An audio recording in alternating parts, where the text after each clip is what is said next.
Profesor Dr. H.M. Syarifuddin SHMH beserta istri. Yang mulia Wakil Ketua Mahkamah Agung Republik Indonesia Dr. Raha Sunarto SHMH beserta istri. Yang mulia Profesor Dr. Hatta Ali SHMH, Ketua Mahkamah Agung Republik Indonesia periode 2012-2020. Yang mulia para Ketua Kamar Mahkamah Agung Republik Indonesia beserta istri. Yang mulia para Hakim Agung dan Hakim Ad Hoc Mahkamah Agung Republik Indonesia beserta istri. Yang terhormat wabil khusus Al-Ustaz Dr. Adi Hidayat LCMA selaku penceramah pada acara buka bersama kali ini. Yang terhormat Panitera dan PLT Sekretaris Mahkamah Agung Republik Indonesia beserta istri. Yang terhormat para pejabat eselon 1 di lingkungan Mahkamah Agung Republik Indonesia beserta istri. Yang terhormat para ketua pengadilan tingkat banding 4 lingkungan peradilan pada Mahkamah Agung Republik Indonesia. Yang terhormat para pejabat eselon 2 di lingkungan Mahkamah Agung Republik Indonesia. Yang terhormat para ketua pengadilan tingkat pertama 4 lingkungan peradilan pada Mahkamah Agung Republik Indonesia, segenap jamaah, undangan, pegawai dan karyawan, soimin dan soimat di lingkungan Mahkamah Agung Republik Indonesia yang diberkahi oleh Allah Subhanahu wa Ta'ala. Assalamualaikum warahmatullahi wabarakatuh.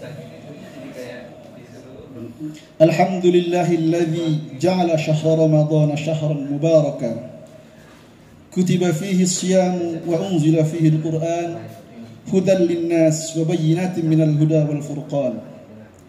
Ashhadu an la ilaha illallah wahdahu la syarika lah wa ashhadu anna sayyidana wa nabiyyana Muhammadan abduhu wa rasuluh. Allahumma salli ala sayyidina Muhammadin wa ala alihi wa ashabihi wa atibba'i wa man tabi'ahum bi ihsanin ila yaumiddin. Puji syukur senantiasa kita panjatkan kehadirat Allah Subhanahu wa taala atas limpahan nikmat iman, Islam dan keafiatan sehingga kita semua bisa berkumpul bermuajahah dalam acara buka puasa bersama pimpinan Mahkamah Agung beserta karyawan di lingkungan Mahkamah Agung Republik Indonesia tahun 2024. Salawat serta salam semoga tercurah kepada Nabi Muhammad sallallahu alaihi wasallam, addal amanah wa nasahal ummah wa jahada fillahi haqqa jihadih. Hadirin jamaah Masjid Al-Mahkamah, shaimin shaimat yang dimuliakan oleh Allah Subhanahu wa taala. Untuk khidmat dan berkahnya acara pada sore hari ini, marilah kita sama-sama mendengarkan pembacaan kalamullah ayat suci Al-Quran yang akan dibacakan oleh Al-Ustaz Abdul Basit SQ. Kepadanya waktu disilahkan.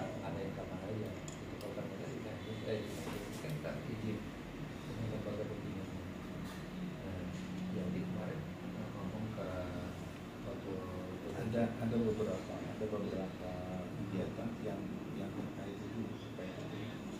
Tapi ada juga yang kita bisa dan justru ini yang kita mengembangkan sekarang. Assalamualaikum warahmatullahi wabarakatuh. Kita bikin semacam kampanye gitu lanjutannya ya kan. Jadi A'udzu billahi minasy syaithanir rajim. penerapan ilmunya itu dalam konteks keorganisasian kita nih. Bismillahirrahmanirrahim.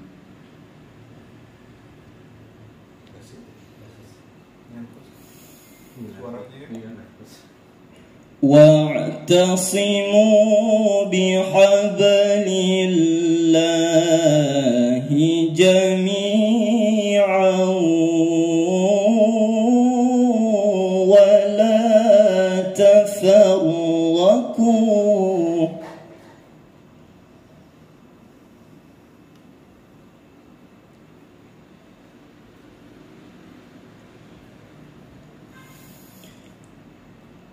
واذكروا نعمة الله عليكم إذ كنتم أعداء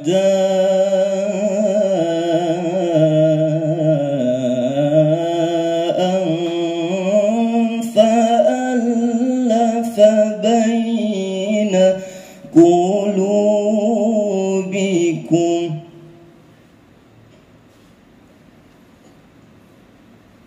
Maju Pri.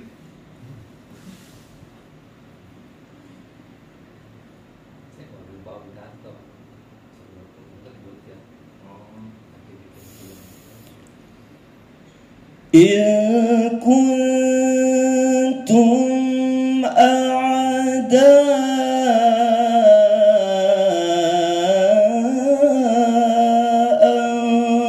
فألف بين قلوبكم فأصبحتم بنعمته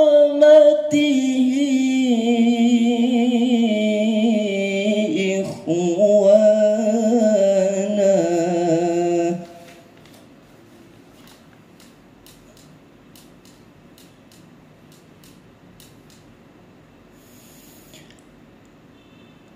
وكنتم على شفا حفرة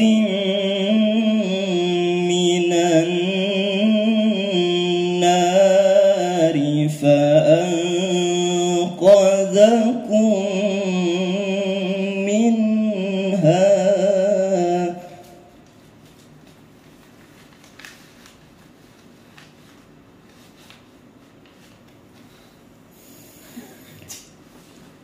كذلك يبين الله لكم آياته لعلكم تهتدون.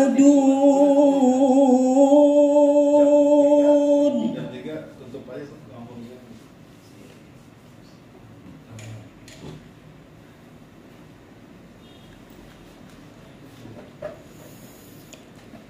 ولتكن منكم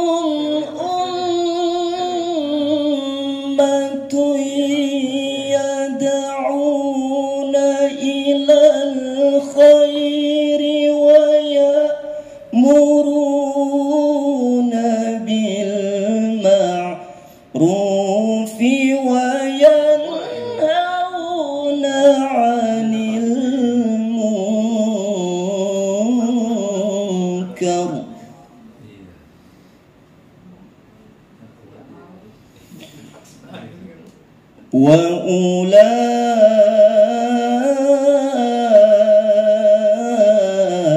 وأولئك هم المفلحون.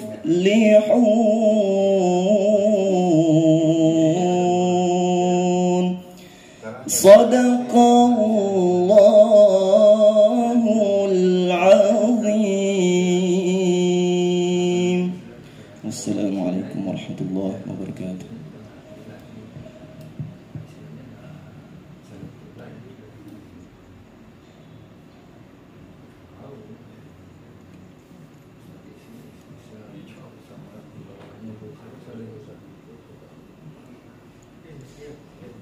Sadaqallahul azim wa sadaqa rasuluhul karim wa nahnu ala dzalika minasyahidin wasyakirin.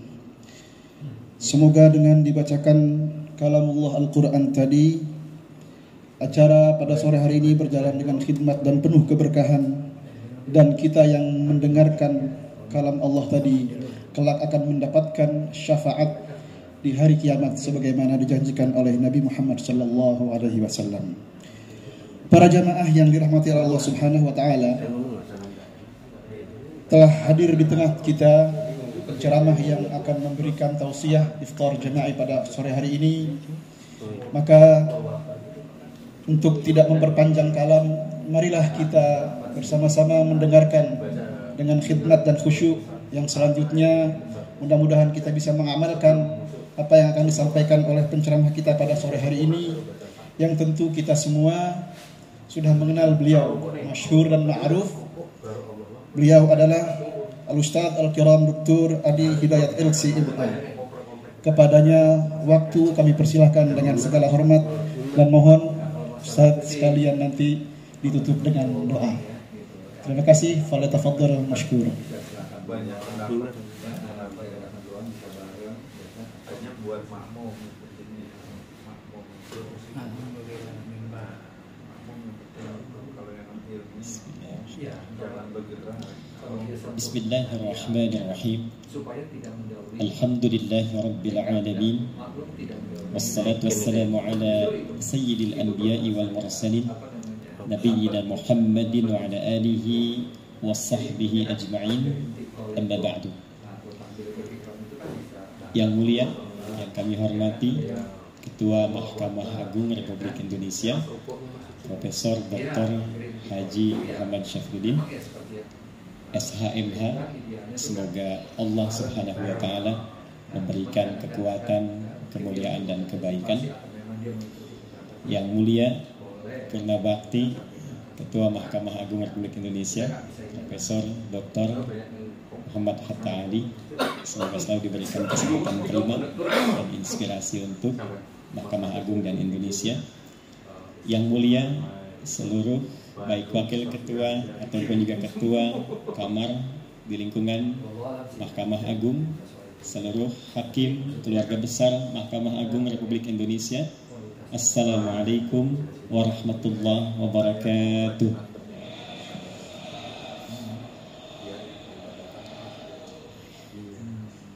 Hari ini adalah hari spesial. Saya menyampaikan tausiah sesi Ramadan karena memang pertama kami tidak keluar pesantren, khusus Ramadan ini mengkaji, mendalami, meriset Al-Quran sebulan penuh. Hanya satu undangan atau dua undangan dari sekian undangan yang kami penuhi. Kemarin memberikan pengkajian untuk perwakilan dari seluruh Indonesia, dan ini yang terakhir kami mengisi spesial untuk Mahkamah Agung. Dan saya merasa terhormat karena tausiahnya persis berada di depan kiswah Ka'bah. Mudah-mudahan ini memberikan keberkahan bagi Masjid Al-Mahkamah. Tapi supaya tidak bid'ah, ini saya jelaskan dulu gitu ya. Karena khawatir ada yang salah tangkap gitu ya. Tidak semua di kiswah ini isinya ayat-ayat Al-Quran. Contoh, sebagai pengetahuan sejarah, ini yang paling beda sedikit tulisannya di bawah yang ada kotaknya. Ini menjelaskan di mana dibuat, di era siapa dibuat dan dihadiahkan. Suni'at hadhihi sarah fi Makkah al-Mukarramah. Kiswah ini dibuat di Mekah Al-Mukarramah. Wa ahdaha ilal Ka'batil Musyarrafah, khusus dibuat dihadiahkan untuk menutupi Ka'bah yang mulia. Khadimul Haramaini Syarifaini Abdullah bin Abdul Aziz As-Saud taqabbalallahu minhu, sebagai wakaf dari Raja Abdullah bin Abdul Aziz bin Saud, semoga Allah menerima amal baik beliau ini. Jadi hadiah kiswah ini itu diberikan era Raja Abdullah bin Abdul Aziz. Itu yang pertama. Kedua, dulu sebelum datang era Islam, kiswah itu sudah ada. Cuma tulisannya isinya puisi-puisi Arab. Pujangga se-Arab dikumpulkan, dilombakan di satu bukit yang sekarang ada istana di atasnya, di samping Ka'bah. Itu namanya Jabal Qubais. Jadi kalau bapak ibu keluar dari Zam-Zam sebagai patokan, belok kanan, itu langsung ada bukit panjang, ujungnya ketemu rumah Nabi yang disamarkan bangunan warna krem sekarang ini. Itu dari awal sampai akhir saya sudah hitung kurang lebih ada 35 kipas angin tuh, ya, sampai ujungnya. Pas paling ujung ketemu dempetan dengan rumah Nabi. Nah, bukit yang besar itu penanda kekuasaan. Jadi siapapun yang dulu punya harta banyak, kedudukan banyak, termasuk pujangga hebat, itu akan diangkat, ditempatkan di atas bukit itu sebagai deklarasi. Termasuk Nabi Muhammad SAW selepas peristiwa Isra Mi'raj itu naik ke atas bukit itu untuk mendeklarasikan nilai-nilai kemuliaan universalitas dalam Islam. Ada istana di atasnya untuk menunjukkan yang punya kuasa dan kedudukan sekarang dinasti itu. Dilombakanlah kemudian untuk semua pujangga di lingkungan Timur Tengah pada masa itu. Yang 7 terbaik diabadikan puisinya, ditulis dengan tinta emas, itulah yang kelak menyelimuti Ka'bah.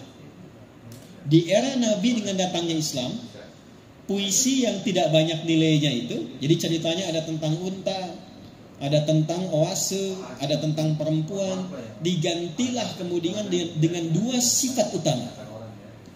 Satu adalah ayat-ayat Al-Quran yang dibagi 2 bagian.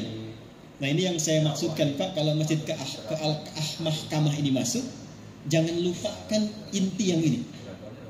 Satu adalah Al-Fatihah, itu bagian luaran Ka'bah. Jadi ini isinya Al-Fatihah Pak Ibu ya. Atasnya itu, yang atas itu lengkap sampai waladhdallin, ke bawah pancarannya. Ke sini iyyaka na'budu wa iyyaka nasta'in dan seterusnya. Lalu digabungkan dengan Al-Asmaul Husna. Nanti saya beritahukan rahasianya. Yang di dalam area Ka'bah itu 3 ayat terakhir surah Al-Baqarah. Ayat 284, 285 dan 286. Kenapa 2 ini plus Al-Asmaul Husna yang terpilih? Karena ada rahasia di dalam Al-Quran dan hadis. Orang yang berdoa diawali dengan 2 surah ini, yaitu Al-Fatihah dan 3 ayat terakhir Al-Baqarah, dari lillahi ma fis samawati wa ma fil ard sampai la yukallifullahu nafsan illa wus'aha, dijamin di lisan Nabi, didokumentasikan di hadis Muslim, doanya tidak tertolak. Bila dibacakan dengan Al-Asmaul Husna sesuai kebutuhan kita. Jadi ibu tidak harus 99 disebutkan. Ya, pilih sesuai kebutuhan. Kalau sedang ingin dilepaskan dari masalah, Al-Fattah. Diberikan kesabaran penuh, As-Sabr. Ditambah pengetahuan, Al-Alim. Quran surat 17 ayat 110. Qulidullah. Jika Anda ada hajat, berdoa sebut nama Allah. Awid Ar-Rahman, atau sebut nama Ar-Rahman. Ayyamma tad'u falahul asma'ul husna. Tapi kalau Anda mampu kata Allah, pilih 1 dari sekian namaku sesuai dengan sifat dan kebutuhan. Dibentangkan oleh Allah sesuai kebutuhan kita. Jadi tidak perlu disebut semua. Nanti nggak punya masalah, menyebut As-Sabr diberi masalah. Ya. Pilih salah satu. Nah, digabungkan Al-Asmaul Husna ditambah dengan 2 sifat surat ini, maka ulama memberikan catatan kiranya sulit doanya untuk ditolak oleh Allah Subhanahu wa taala. Intinya cepat terkabul. Jadi kiswah ini maksudnya dipajang di area mihrabnya imam dengan harapan seluruh doa yang dipanjatkan di masjid ini dikabulkan dengan pengabulan terbaik oleh Allah Subhanahu wa taala. Nah, itu maksudnya. Ini baru pengantar, kita belum mulai ya. Bapak Ibu, sekarang adalah bagian terakhir dari perjalanan sepertiga kita menjalani puasa Ramadan di awal pertama Ramadan, 9 menuju hari 10. Para ulama setidaknya biasa membagi 3 bagian fase Ramadan. 10 hari pertama, 10 hari kedua, 10 hari ketiga. 10 hari pertama diriset oleh para ulama, disimpulkan ini yang banyak Allah curahkan di 10 hari pertama rata-rata adalah curahan rahmat Allah Subhanahu wa taala. Saking tinggi dan tanpa batasnya, maka semua kalangan, baik yang imannya kuat, imannya tipis, imannya standar, itu mendapatkan rahmat yang sama, sehingga awal Ramadan 10 hari pertama semuanya meriah. Kalau di Quran itu dipanggilnya dengan 1 huruf saja, ya 361 kali disebutkan dalam Al-Quran, yaitu untuk memanggil yang dekat, yang menengah, dan yang jauh. Ya ayyuhalladzina amanu Hei semua yang merasa punya iman, baik yang dekat denganku, yang menengah dariku, ataupun yang merasa jauh dariku, semua tidak aku bedakan. Diberikan rahmat yang sama, kasih sayang yang sama, sehingga 10 hari pertama khususnya awal Ramadan, semua semangat untuk ibadah.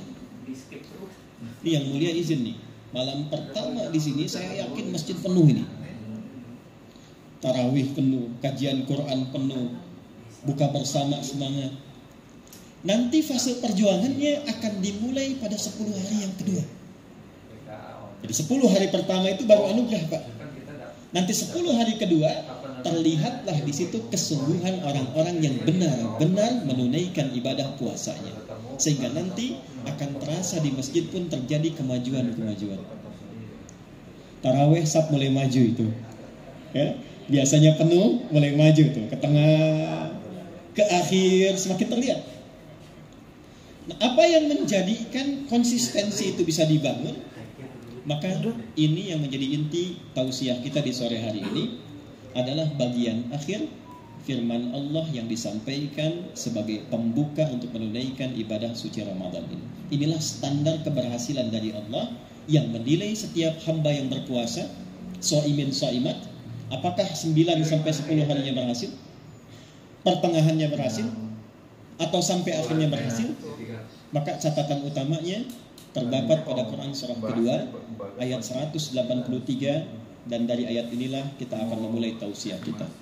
Ya ayyuhalladzina amanu kutiba alaikumus syiyam kama kutiba alal ladzina min qablikum la'allakum tattaqun. Bapak Ibu shaimin shaimat, perintah puasa ditutup oleh Allah Subhanahu wa taala dengan standar keberhasilan yang menarik, dengan satu pilihan kata yang istimewa, yang tanpa kita sadari kata ini oleh para ulama kita dijadikan paku kebangsaan di Indonesia di semua lapisan kehidupan berbangsa bernegara, yaitu takwa. La'allakum tattaqun, yang aku harapkan dari setiap hambaku yang puasa itu bukan yang paling banyak lama menahan lapar dan hausnya. Di kita 12 jam, sebagian tempat mungkin 14 jam, 16 jam. Bukan yang paling kuat menahan lapar hausnya. Bukan yang paling bagus menu bukanya. Bukan yang paling enak menu sahurnya. Tapi standarnya kata Allah, maaf, yang paling meningkat ketakwaannya. Tolong dicatat ini baik-baik, karena nanti ada orang yang baru sehari 2 hari puasa, qadarullah dia bertemu ajalnya. Dan saya riset, izin Bapak Ibu, dari Rajab itu saya selalu konsisten meriset. Selalu ketika sampai Rajab, Sya'ban dan awal Ramadan, ada saja orang baik, ulama soleh yang pulang. Bapak Ibu boleh cek. Mulai Rajab, ada saja yang meninggal. Sesuai ajal tentunya. Tapi yang paling menarik, yang pulang itu orang-orang soleh. Ada yang viral di bumi, ada yang tak ketahuan di bumi, tapi solehnya luar biasa. Terakhir sebelum masuk Ramadan, sekali lagi sebelum Ramadan, seorang perempuan di kota Garut mengabdikan hidupnya untuk mengabdi di pesantren, dari mulai lahir, tumbuh, sampai berumah tangga, membina pesantren. Pagi-pagi jam 8 menggiring siswa ke sekolah, masih sempat mendidik mereka, pulang ke rumah jam 9, buka kulkas, beres-beres, tiduran di samping kulkas, meninggal. Habib Hasan kemarin, itu menarik yang mulia sebelum meninggal. Itu keliling dulu untuk ziarah. Beliau ke Yaman, ke makam Imam Syafi'i, ke Mesir. Beberapa ziarah, berdoa di kubur, minta wafat yang baik seperti ulama-ulama itu. Pulang-pulang cuma sebentar, sholat duha hari kedua Ramadan, meninggal. Kita boleh simpulkan, boleh jadi orang-orang ini wafat sesuai ajalnya. Allah duga mungkin berhasil takwanya. Cukup bekal. Kita masih membutuhkan standar ini sampai hari ke-9, hari ke-10, sampai berakhir Ramadan. Untuk itulah penting bagi kita mendalami pemaknaan takwa ini, sehingga kita sadar, oh, di titik inilah kita dinilai oleh Allah berhasil menunaikan puasa, setidaknya sampai detik kita berkehidupan di hari ini.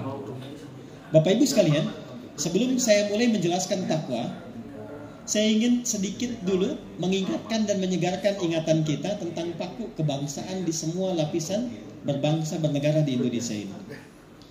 Bapak Ibu masih ingat di dalam kehakiman saja, sifat hakim itu kan pokoknya 5 ya. Disebut dengan panca dharma hakim kan.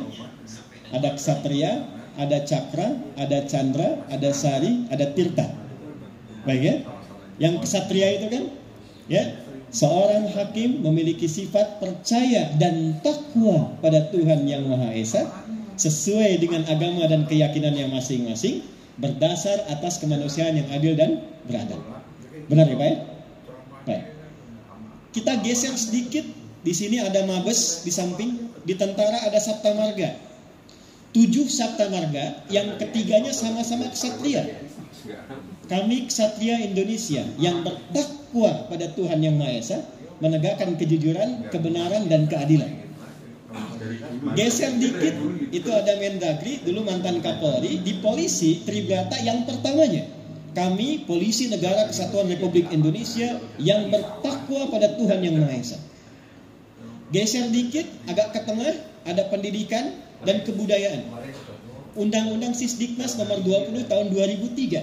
Dari mulai pasal menimbang poin B, Undang-Undang Dasar 1945 mengamanatkan pemerintah untuk mengusahakan dan menyelenggarakan satu sistem pendidikan nasional yang meningkatkan ketakwaan pada Tuhan Yang Maha Esa serta akhlak mulia. Coba Bapak Ibu bisa bayangkan, takwa itu ditanam oleh orang tua kita. Di kehakiman ada takwa, di TNI ada takwa, di kepolisian ada takwa, di pendidikan ada takwa. Yang jadi pertanyaan besar, apa itu takwa? Sehingga orang tua kita menanamkan itu, dan Islam menariknya menjawab dengan penjelasan yang sangat terukur tentang takwa ini, bahkan membiasakannya minimal dalam setahun sekali dalam peristiwa Ramadan itu. Bapak Ibu sekalian, takwa disebutkan sebanyak 240 kali dalam Al-Quran. Dibagi ke dalam 3 cabang utama, yang tanpa sadar 3-tiganya itu adalah anatomi bagian tubuh manusia seutuh. Dimohon izin Pak Ibu, kalau dengan saya ini kita mulai agak serius dulu ya, supaya kita dapatkan isian ilmunya dulu ya. Manusia disebut manusia bila memiliki 3 unsur utama. Kita cek sampai sore ini, hati-hati, coba dilihat masing-masing. Kalau tidak ada satu di antara 3 ini, maka boleh jadi mungkin malaikat yang sedang menyamar itu. 1, ada fisiknya secara jasmani, dari ujung kepala sampai dengan ujung kaki. 2, ada akalnya yang membedakan dengan hewan, unsur rumusan berpikirnya. Yang ketiga, ini inti hidupnya, itu ada rohnya yang memberikan sifat kehidupan dan instruksi untuk berperilaku dalam kehidupan. Jadi urutan paling dalamnya, maaf agak serius, dari spirit, rohani, diperintahkan ke akal. Akal mengkonstruksikan perintah itu untuk cepat dieksekusi oleh fisik. Itulah yang disebut dengan manusia. Hilang salah satunya, hilang kemanusiaan.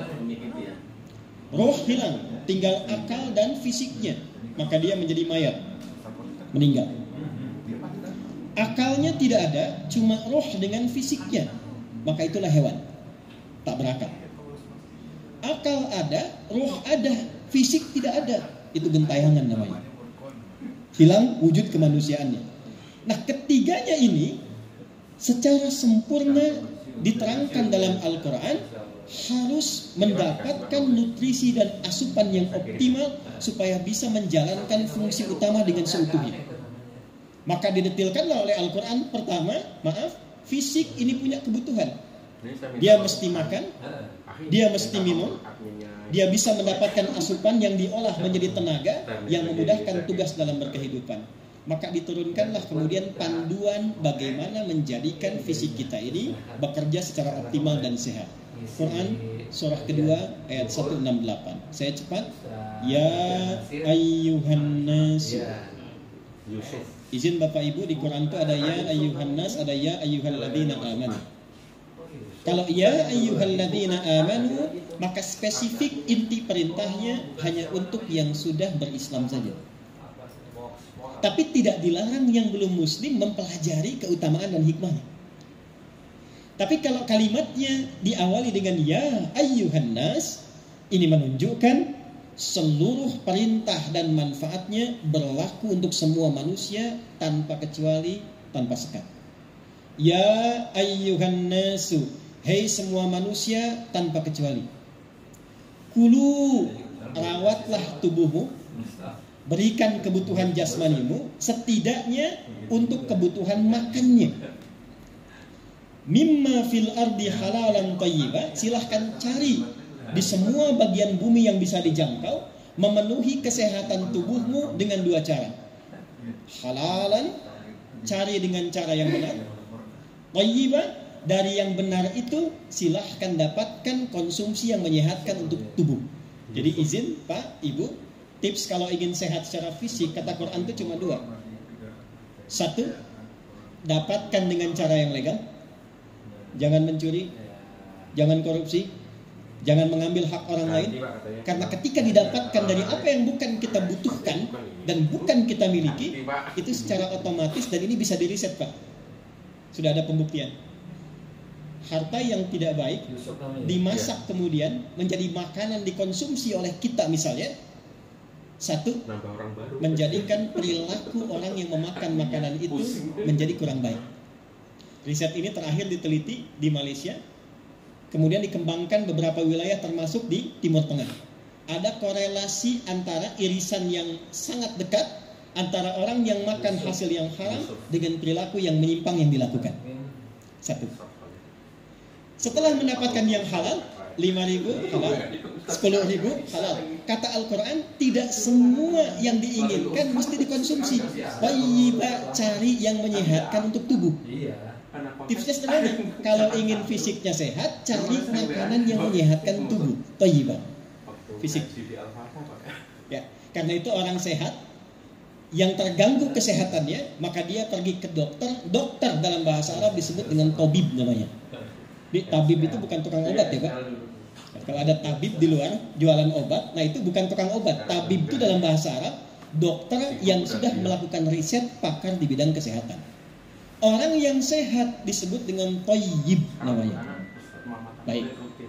Tapi kan ada orang yang sehat fisiknya, tapi akalnya kurang sehat. Ada namanya Bang Thayyib, dia sehat, 2 kali puasa, 2 kali lebaran, dia gak pulang-pulang tuh. Jadi secara perilaku dia kurang sehat, sifatnya kurang sehat, akalnya kurang sehat. Maka Islam memberikan keseimbangan pada bagian yang kedua. Saya agak cepat karena waktu kita terbatas. Kalau ingin fisiknya lebih mudah pekerjaannya, lebih terarah ukurannya, maka rumusnya dengan cepat kata Al-Quran, tingkatkan kadar intelektualitasnya. Maka datanglah menu yang kedua. Iqra bismi rabbikal ladzi khalaq. Rajin baca. Afala yanzuruna ilal ibili kaifa khuliqat. Rajin riset. Afala tatafakkarun. Rajin menganalisis untuk merumuskan peristiwa, kemana arah berpikirnya. Afala tatadabbarun. Rajin menganalisis akibat dari sebuah peristiwa sampai melahirkan sebuah hukum yang baru. Dikumpulkan semua ini jadi aturan dalam Quran. Menariknya, ini poin yang paling penting yang ingin saya garis bawahi. Quran mengajarkan jika ingin fisik ini lebih ringan beraktivitas, tingkatkan intelektualitas. Semakin meningkat kemampuan akal dan intelektual kita, maka semakin ringan kerja dan tugas fisik kita. Ringan intelektual, Pak Ibu, pekerjaannya keras, berat, tempatnya tidak mudah. Semakin meningkat akalnya, semakin pintar, semakin kuat, semakin banyak pengetahuan, semakin ringan kerja tubuhnya, semakin mudah, semakin nyaman dan tenang tempat beraktivitasnya. Tapi yang gagal dipahami oleh kebanyakan orang sampai dengan saat ini, akal itu tidak memberikan instruksi perintah. Dia hanya merumuskan jalan pikiran supaya mudah dieksekusi oleh fisik. Saya sering lihat sekarang ada tagline namanya akal sehat gitu ya. Nah, akal yang sehat itu Sebetulnya akal yang hanya memberikan rumusan pikiran supaya lebih cepat dieksekusi oleh fisik, tapi dia tidak punya kemampuan untuk memberikan instruksi. Jadi akal netral sifatnya, tidak memberikan perintah kebaikan, tidak memberikan perintah keburukan. Jadi kalau ada orang yang mencuri, Pak, maaf, itu sebetulnya bukan perintah akal. Akal itu semakin pintar hanya membantu mempercepat, mempermudah, memperingkas peristiwa pencurian itu. Itulah tugas akal. Kalau dia mengeksekusi kebaikan, maka akal hanya memberikan pedoman bagaimana kebaikan itu cepat dieksekusi, mudah dieksekusi, dan ringan dieksekusi. Itu tugasnya akal. Lantas di mana perintah kepada akal untuk memberikan petunjuk yang cepat supaya dieksekusi oleh fisik? Nah, itulah kuncinya terdapat dalam jiwa kita, spiritual kita, dalam roh kita. Inilah yang memerintahkan kepada akal, kerjakan, tinggalkan, lakukan, jauhi. Dan di tubuh kita ini hanya ada dua perintah, dua potensi yang memberikan instruksi kepada akal untuk dieksekusi oleh fisik. Apakah itu? Quran surah 91 ayat 7 sampai dengan ayat 10. Inilah nanti irisan yang akan kita temukan dengan puasa. Wa nafsi wa ma sawwaha fa'alhamaha fujuraha wa taqwa qad aflaha man zakkaha wa qad khaba man dassaha. Wa nafsi wa ma sawwaha, dan demi jiwa manusia yang disempurnakan ciptaannya oleh Allah Subhanahu wa taala. Bagaimana Allah menciptakan sempurna jiwa manusia itu? Satu, fa'alhamaha fujuraha wa taqwaha. Maka ditanamkan dalam jiwa itu dua potensi yang saling mengikat, sifatnya seperti berlawanan. Satu, sifat baik namanya takwa. Yang kedua, sebetulnya lawan katalis namanya fujur, nama lain dari nafsu. Jadi dalam diri kita hanya ada dua unsur. Satu, jiwa kebaikan disebut dengan takwa. Lawan dari takwa itulah yang sering kita kenal dengan nafsu. Pancarannya disebut dengan fujur. Takwa disebutkan terkait nafsu 115 kali, nafsu disebutkan terkait takwa 115 kali. Jadi cuma dua ini Bapak Ibu yang memberikan perintah kepada diri kita untuk berperilaku dalam kebaikan. Jadi kalau Bapak Ibu menetapkan sifat 5 dari mulai ksatria sampai cakra sampai candra, sari dan tirta, itu semua sifat itu kunci menjadi perilaku yang terbaik, kuncinya pada dua bagian tadi. Nah, sekarang izinkan saya memberikan visualisasi dan sedikit melambatkan uraian ini untuk memberikan pendalaman lebih. Saya kalau tuliskan Bapak Ibu keberatan nggak kalau saya ilustrasikan untuk mempermudah ya? Saya beri gambaran.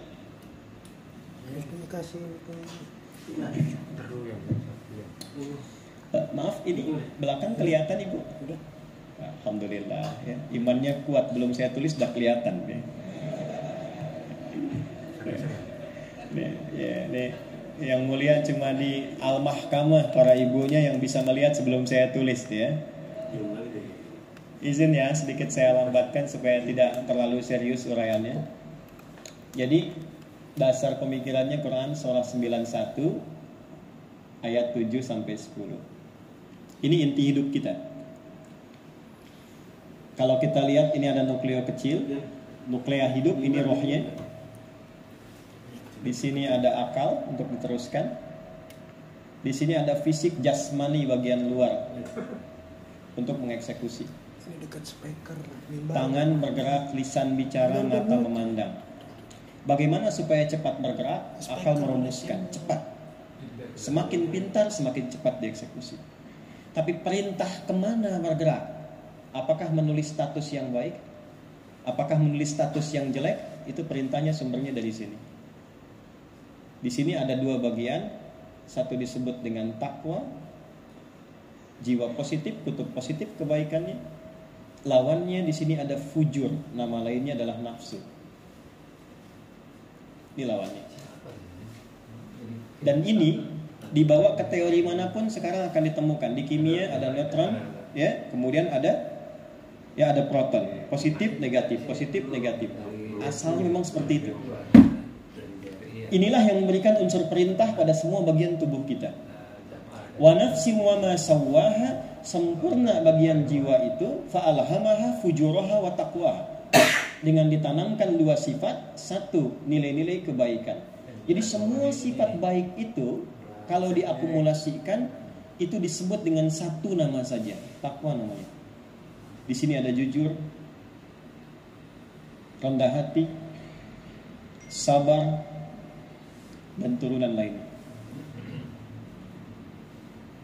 Lawan dari ini itu disebut dengan fujur. Nama lainnya disebut dengan nafsu. Nanti saya jelaskan kapan ketemu kata nafsu. Jika di sini ada jujur, maka di sini ada dusta. Jika di sini ada rendah hati, di sini ada sombong. Jika di sini ada sabar, maka di sini ada amarah. Bagaimana ini bekerja? Ini yang paling penting untuk digarisbawahi sebelum kita masuk kepada puasa, hubungannya. Kata Al-Quran, qad aflaha man zakkaha. Orang yang mampu mengolah ini sehingga menjadikan nafsunya, potensi nafsu sebagai katalis memunculkan takwanya, maka dia akan menjadi manusia yang sempurna. Jadi kata Al-Quran, nafsu itu diciptakan bukan ingin menjadikan manusia dikuasai oleh nafsu dan bersifat buruk, bukan. Tapi sifat jelek ini diciptakan untuk menjadi katalis supaya yang baiknya muncul. Persis ilustrasinya begini. Kan kalau kita terjemahkan, akan bahagia orang yang menyucikannya. Qad aflaha man zakkaha. Itu bahasa kiasan, Pak. Ibu kalau nyuci, yang dibuang bajunya atau kotorannya? Kotorannya. Tidak ada orang nyuci baju dibuang bajunya. Pasti kotorannya kan? Nah, mungkin nggak ibu nyuci kalau pakaiannya tidak kotor? Tidak mungkin. Jadi sesungguhnya falsafahnya, ya, hikmahnya, kenapa kotoran dimunculkan? Bukan ingin membuat baju menjadi kotor, supaya yang bersih terlihat. Sebab kalau tidak ada kotor, bersih tidak akan ditemukan. Dengan pemahaman yang sama, dusta diciptakan supaya jujur ini muncul. Ya. Amarah diciptakan supaya sabar ini muncul. Kalau tidak pernah ada amarah, tidak akan kelihatan sabar. Ibu di rumah, bapak pulang. Yang mulia pulang ke rumah. Tiba-tiba disambut ibu, tidak ada hujan, tidak ada angin, tidak ada petir. Sabar ya Pak, sabar gitu. Kira-kira komen yang mulia gimana? Mama sehat gitu kan? Kan harus ada pemicunya dulu. Maka diciptakannya oleh Allah ini sifat-sifat di dalam nafsu asal muasalnya untuk menjadi katalis supaya sifat-sifat di takwa itu muncul ke permukaan. Kalau ada suami dititipi sifat marah, sesungguhnya bukan ingin menjadikan ia pemarah, Bu. Tapi supaya meningkatkan dan menjadi stimulus sifat sabar dalam diri ibu naik ke permukaan karena di depan ada masalah yang lebih besar yang harus didukung oleh kesabaran yang ekstra. Itu konsep asalnya. Ya. Jadi gampangnya begini, kalau ingin hidup itu nyaman, tenang, damai, cepat cari lawannya yang baik ketika menemukan yang tidak baik. Contoh, bapak ke rumah menemukan istri cemberut. Apa lawan cemberut? Sederhana kan? Datang ke rumah menemukan istri cemberut, sederhana, senyum, mama, kayaknya kenal, ya. Lalu berikanlah kemudian emas 2 kilo, selesai masalah kan? Ya, tambah senyum. Quran sederhana, cepat cari lawan. Ini kadang-kadang yang satu cemberut, yang satu mesem. Kamu kenapa? Emang kenapa? Gak ketemu. Di situ kutub negatif ketemu dengan negatif, fujur ketemu dengan fujur. Inilah yang sering terjadi dalam kehidupan. Ustadz juga sama posisinya. Itulah sebabnya kenapa Ustadz kalau ceramah jarang bawa istrinya. Jadi untuk menjadi manusia yang seutuhnya, mau jadi kesatria, punya cakra, punya candra, punya sari, punya tirta yang jujur itu, kuncinya satu. Gimana caranya kita bisa menekan, mengendalikan nafsu ini, bukan supaya ditekan hilang, karena tak mungkin hilang. Untuk kita arahkan menjadi katalis mensupport takwa. Maka yang tahu menu ini, itu cuma satu. Pencipta kita, Allah. Karena jiwa itu hak prerogatifnya Allah Subhanahu wa taala. Menanamkan pada diri kita kuasa Allah, mencabutnya kuasa Allah. Bapak Ibu boleh berolahraga, tahu menunya fisik, pengen pilih makanan A, makanan B, bebas, sepanjang menyehatkan. Anda boleh pilih menu bacaan, saya genrenya A, ini genrenya B, silahkan bebas. Menunya banyak. Tapi untuk jiwa, pemiliknya hanya satu, karena pemiliknya yang menciptakan kita, hanya Allah yang mengetahui tentang menu jiwa kita. Dan sekedar informasi, takwa ini berasal dari bahasa Arab, tapi bukan bahasa Arab standar. Dia bahasa Arab spiritual. Karena di Arab pun sebelum datangnya Nabi, tidak dikenal kata takwa ini. Jadi memang ini kosakata khusus untuk meningkatkan sifat-sifat spiritual. Takwa. Maka apa menunya supaya terlatih ini, supaya yang baik muncul, yang jeleknya tertekan? Apa menu spiritualnya? Ditugaskanlah Nabi Muhammad SAW untuk memberikan rumusan menu-menu itu. Satu, ada sholat. Kenapa kita sholat, Pak, Bu? Dijawab di Quran surah ke-29 ayat 45. Kita hafal ayatnya, pertengahannya, tapi lupa dengan awalnya. Innas sholata tanha 'anil fahsya wal munkar. Utsdu, awalnya utsdu ma uhiya ilaika minal kitab. Kata Allah, sebelum kau sholat, pelajari dulu bacaan sholat, gerakan sholat. Kenapa tangannya diangkat, kenapa tangannya begini, kenapa takbirnya ini, kenapa bacaan ruku begitu, kenapa sujud itu begitu. Ma uhiya ilaika minal kitab. Dari mana sumber pelajarannya? Lihat referensi yang diajarkan Nabi. Nabi mengajarkan tuntas dari mulai berdiri sampai dari waktu sholat, Pak. Kenapa namanya subuh? Kenapa namanya zuhur? Orang mengatakan zuhur sholat siang, padahal siang bahasa Arabnya nahar, sholatnya zuhur. Sore sekarang sholatnya asar, padahal bahasa Arabnya masa. Malam itu lail, tapi sholatnya isya. Karena semua nama ini ada maknanya. Semua gerakan dan bacaan sholat itu ada maknanya. Menariknya, orang yang mampu belajar dari awal takbir sampai dengan salam, kata Allah, tanha 'anil fahsya wal munkar. Itulah yang akan membuat dia terjaga hidupnya dari dua sumber keburukan. Fahsya, maaf, nafsu yang bersumber dari syahwat, pornografi, porno aksi, zina, kata-kata jorok, kotor, itu fahsya. Termasuk LGBT, homoseksual dan semisalnya, fahsya. Jadi mustahil ada orang yang sholat keluar kata-kata kotor, mustahil. Mungkar, perbuatan yang diingkari oleh hati, sumbernya nafsu perut dan akal. Mencuri, korupsi, menipu, menyogok, berdusta, bikin hoax, memecah belah, itu mungkar. Karena itu hati kita mengingkari. Ya, keluar dari masjid, Bapak coba pakai sendal orang lain. Ya, jangan diteruskan, ini tes aja gitu ya. Itu begitu dipakai oleh kaki kita yang bukan punya kita, hati kita pasti mengingkari. Itu bukan punya kamu. Itulah mungkar namanya. Itulah mungkar. Nah, orang sholat itu tidak akan pernah mengerjakan itu. Dan menariknya, Nabi ditempatkan untuk mengajarkan risalah sholat di tempat yang tindak kriminalitasnya paling tinggi di muka bumi pada saat itu. Sifat dan orangnya. Sifat kriminal disebut dengan jahlun, orangnya disebut jahil. Bila digabungkan keduanya, maka bertemulah nama jahiliyah. Jadi jahiliyah itu, Pak, perpaduan sempurna antara sifat dan orangnya.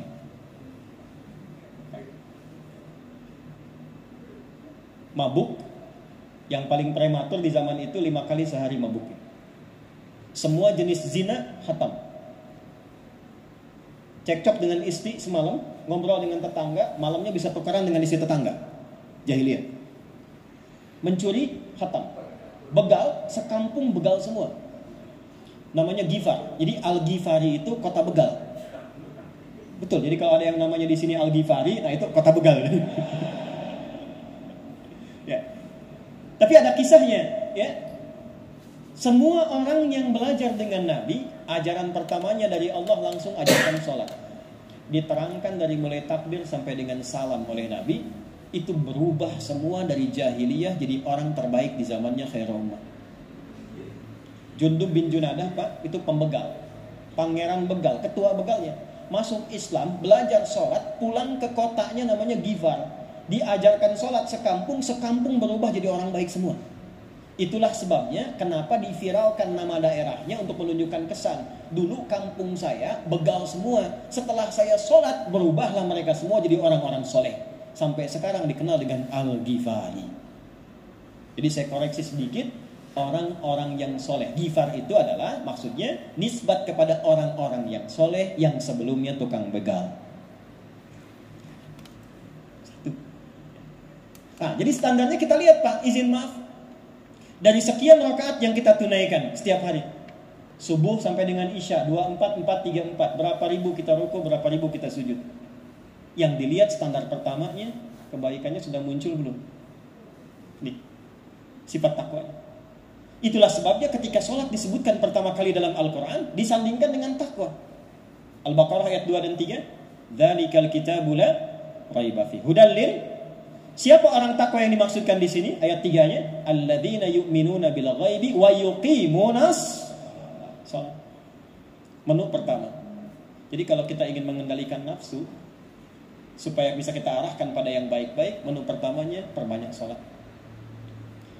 Tidak bermaksud untuk mengajari, hanya memberikan informasi bagi bapak yang menemukan tugas-tugas yang berat, yang tidak mudah pengendalian pada aspek pribadi dan dirinya, maka Allah berikan menu tambahan. Itu ada di Quran surah 17 ayat 79 sampai 81. Masih sholat. Namanya tahajud.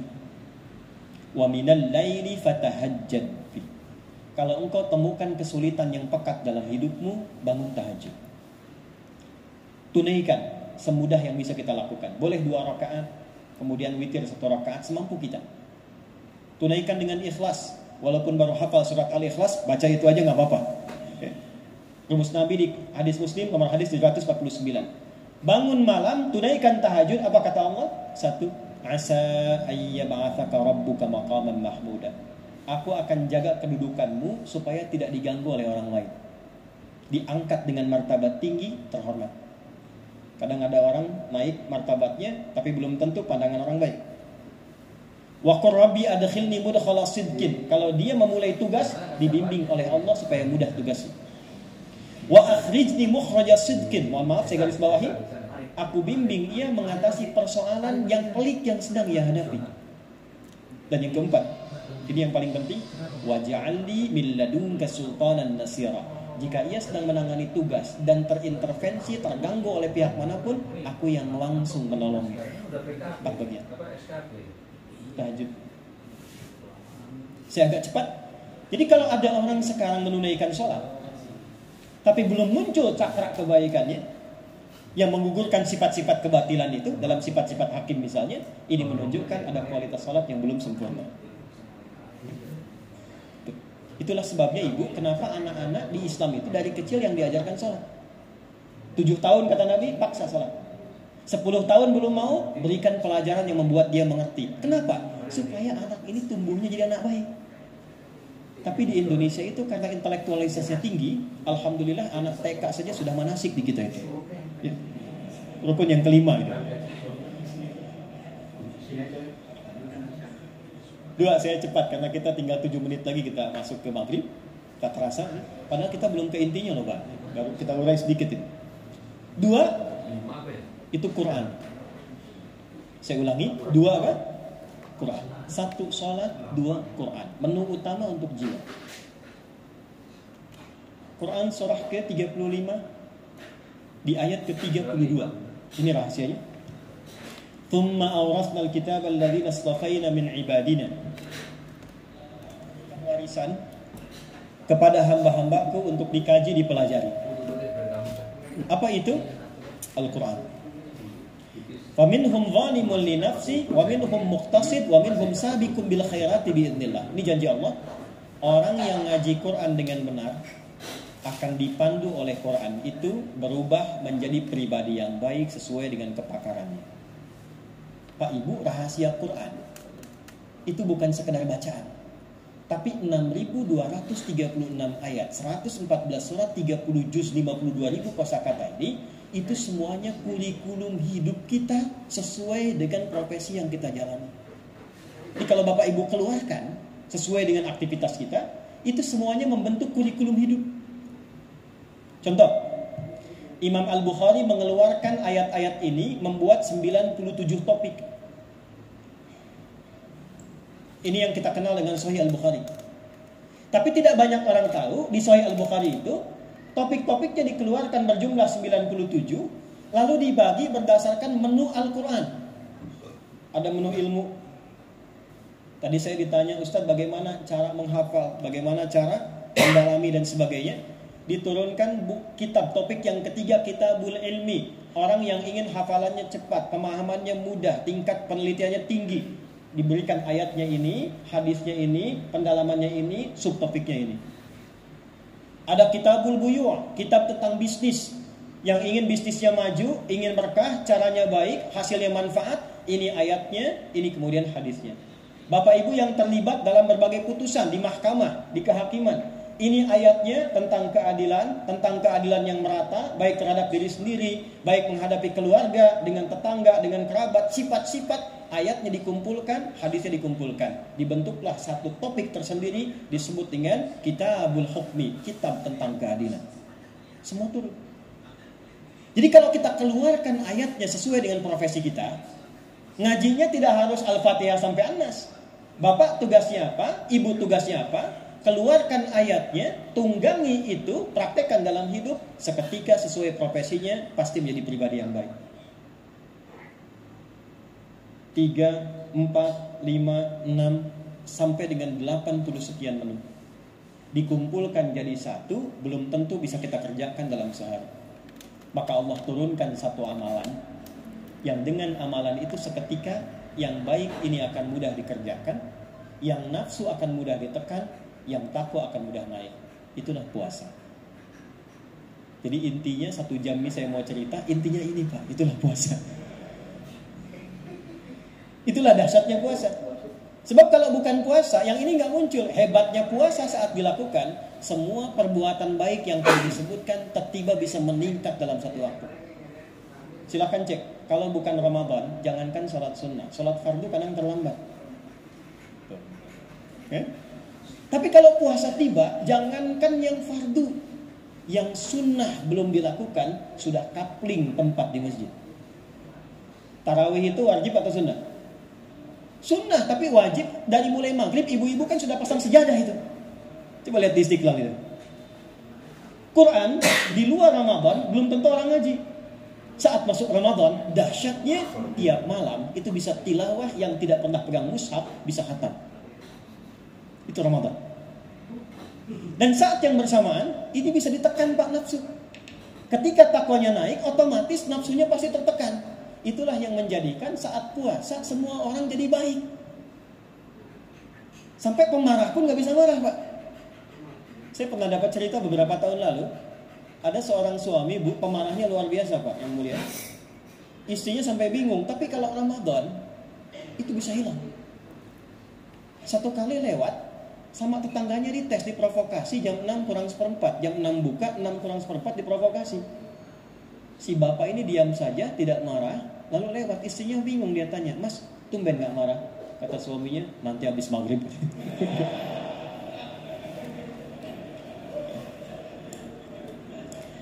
Jadi yang mau saya katakan, saya sampaikan adalah 1, sampai kita di hari ke-9 atau hari ke-10 ini bagi yang memulai hari Senin kita puasa, sejauh manakah sifat takwa kita bisa kita munculkan sebagai pembuktian kepada Allah bahwa kita telah berhasil sampai hari ini. 1, coba kita cek aspek spiritualitasnya. Apakah sholatnya semakin meningkat, bacaan Qurannya semakin nyaman, sedekahnya semakin menaik. 2, maaf sekali, coba lihat implementasi ibadah ritual dari aspek sosial kita. Kata Allah, orang sholat itu ukurannya bukan berapa banyaknya, tapi berapa pancaran kebaikan yang dihasilkan dari sholatnya. Ma'ruf muncul, mungkar hilang, fahsya hilang. Berapa banyak yang lisannya baik sampai hari ini? Atau jangan-jangan hari ke-9, hari ke-10, hari ini masih senang menggunjingkan orang lain, bikin status yang tidak baik tentang orang, menyebarkan hoax. Itu tandanya ada yang belum berhasil dalam puasanya. Saya tidak, Ustaz, bagus, tidak seperti ibu itu tuh. Kalau ibu itu tuh bicara sama. Ya. Maaf, Coba cek dari kepala sampai dengan ujung kakinya. Itu implementasi dari semua keutuhan nilai ibadah yang kita kerjakan sampai detik ini. Sebagai penutup, saya bacakan dua hal. Satu, hadis Nabi Muhammad SAW, Kitabus Siyam, nomor hadis yang pertama, As-siyamu junnatun. Siapapun yang puasa, ukuran keberhasilannya adalah ia memperoleh filter dalam dirinya untuk mengendalikan keadaan nafsunya. Fala yarfuth, maka berubahlah ia, muncul cahaya yang mengalir ke bagian tubuhnya. Lisan mulai terkendali, tidak berkata yang buruk lagi. Wala yajhal, maka semua perilakunya mulai terhormat. Dia meninggalkan perbuatan-perbuatan yang meruntuhkan kehormatannya. Wa inimru'un syatamahu aw qatalahu, bahkan kalau ada provokasi, ada yang mencela, ada yang menjadikan ia mencoba untuk ditarik ke arah yang tidak baik, faqala inni shaimun, dia berkata pada dirinya, saya sedang menjadi pribadi yang baik, sedang puasa untuk menjadi pribadi yang baik.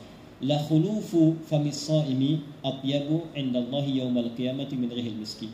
Jika ada orang puasa seperti ini, kata Nabi, apakah baru sehari, baru 2 hari, baru 3 hari, lantas dia meninggal dengan kekuatan puasanya demikian, maka akan dibangkitkan oleh Allah dengan penghormatan tinggi. Cirinya bangkit dengan jasad yang mewangi. Jadi ada orang baru dibangkitkan kubur, itu mulutnya sudah wangi. Itulah orang puasa yang berhasil sampai puasanya. Saya akhiri dengan doa. Sebelumnya saya ingatkan, mungkin kita lupa hari ini adalah hari Dirgahayu Indonesia yang ke-81 berdasarkan penanggalan tahun Hijriah.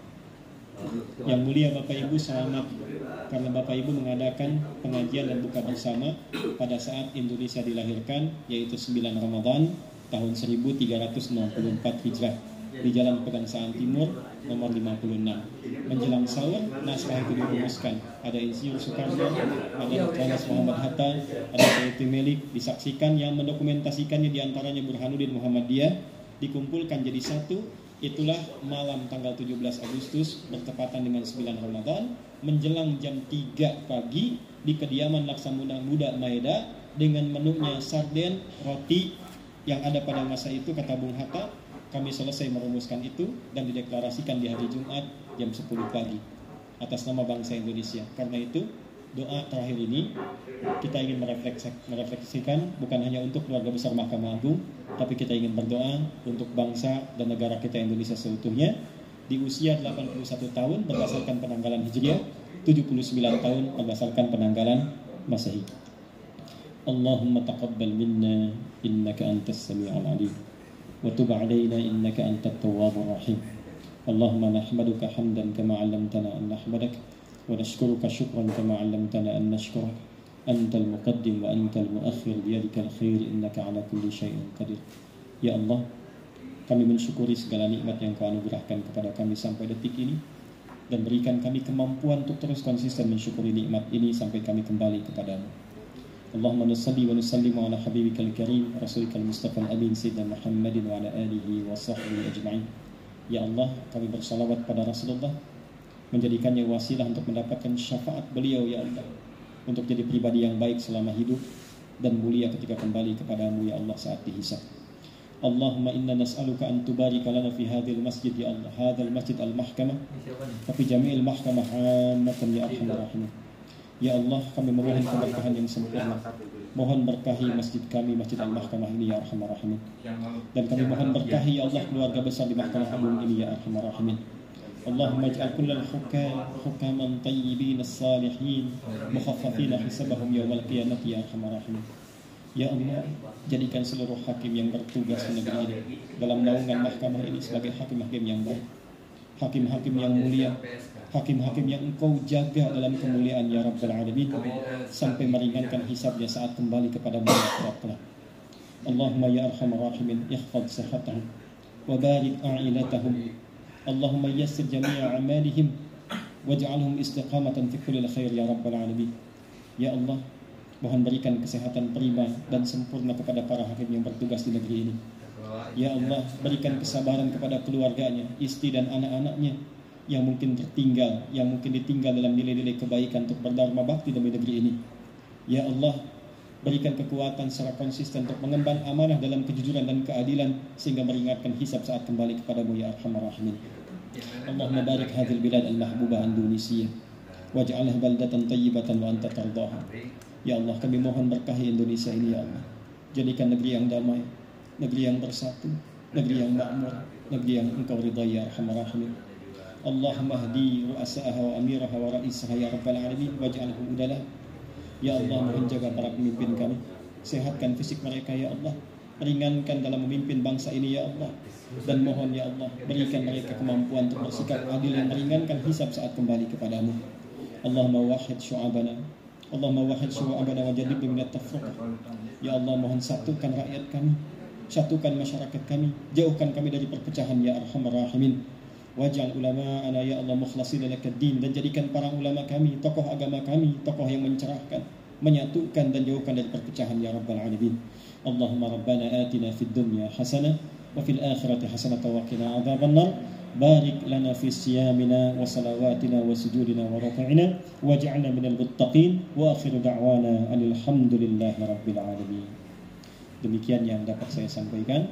Sebelum saya akhiri dengan salam, rahasia besar. Bapak Ibu hafal doa buka puasa? Baik ya? Boleh ikuti saya. Barangkali yang ini ada yang belum hafal. Bismillahirrahmanirrahim. Dhahaba adh-dhama'u wabtallatil 'uruqu wa thabata al-ajru insyaallah. Allahumma laka sumtu wa bika amantu wa ala rizqika aftartu birahmatika ya arhamar rahimin. Habis itu kalau adzan sudah masuk, makan kurma atau yang manis, minum, berhenti sejenak, berdoa. Yang tadi itu sebetulnya rahasianya doa pembuka, supaya dibuka oleh Allah. Jawabannya di hadis qudsi begini. Begitu Bapak Ibu baca itu, Allah menjawab begini di hadis qudsi. Ini hambaku luar biasa, dia nahan lapar karenaku, dia tidak minum karenaku, dia tahan syahwat karenaku, dia melakukannya karenaku, aku yang berikan sempurna apa yang dia inginkan. Apapun yang diminta akan dijawab. Ini adalah bagian dari hadis qudsi. Jadi setelah itu silahkan minta masing-masing. Semoga Allah berkahi. Assalamualaikum warahmatullahi wabarakatuh.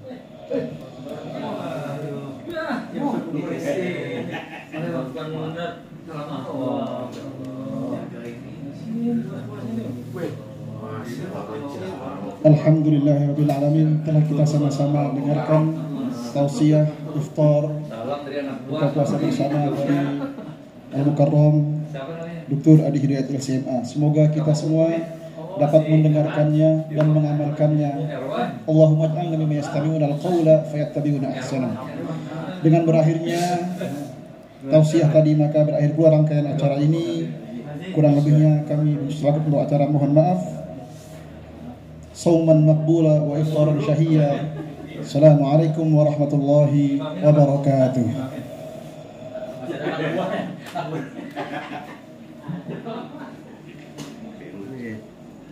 Siapa sih? Udah belum sih ya?